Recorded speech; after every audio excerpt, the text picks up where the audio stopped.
মহসেন ভাই, আমি এখন আছি মাস্টার অ্যাডমিনে, যাইতেছি একটু সেলারের পে আউটসে।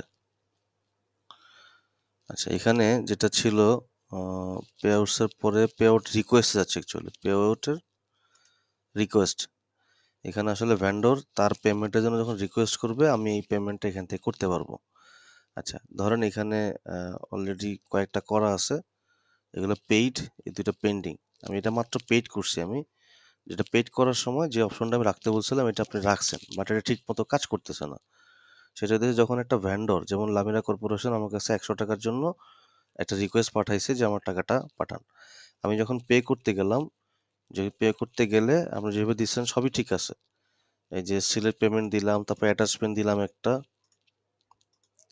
পে করে দিলাম, এটা সব ঠিক আছে, প্রসেস ঠিক আছে। কিন্তু যেটা হইতেছে যে ভেন্ডরের, আমি এখানে যাই, এখন ভেন্ডরের এখানে আমি যাইতেছি পেমেন্ট হিস্ট্রিতে, এখানে অথবা পেমেন্ট মানি রিকোয়েস্টে। এই যে লাস্ট একটু আগে 100 টাকা উইথড্র করছে, এখানে যে ওই অ্যাটাচমেন্ট দিছি, অ্যাটাচমেন্ট এখানে কোথাও শো করতেছে না। আমি পেমেন্ট হিস্ট্রিতে যাই, এখানেও না। যে 100 টাকা পেমেন্ট করছি মাত্র, কিন্তু কোথাও ওই যে অ্যাটাচমেন্টটা, এটা শো করতেছে না। এটা প্লিজ একটু দেখে নেবেন। সবই প্রসেস পুরোটাই ঠিক আছে, ওই অ্যাটাচমেন্টটা ঠিক মতো অ্যাড হওয়ার পরে এখানে এসে কোথাও ভ্যান্ডর এখানে দেখাইতেছে না, এটার জন্য ভ্যান্ডর এখানে দেখায়। আশা করি ভাইজান আমি ক্লিয়ার করতে পারছি। Thank you.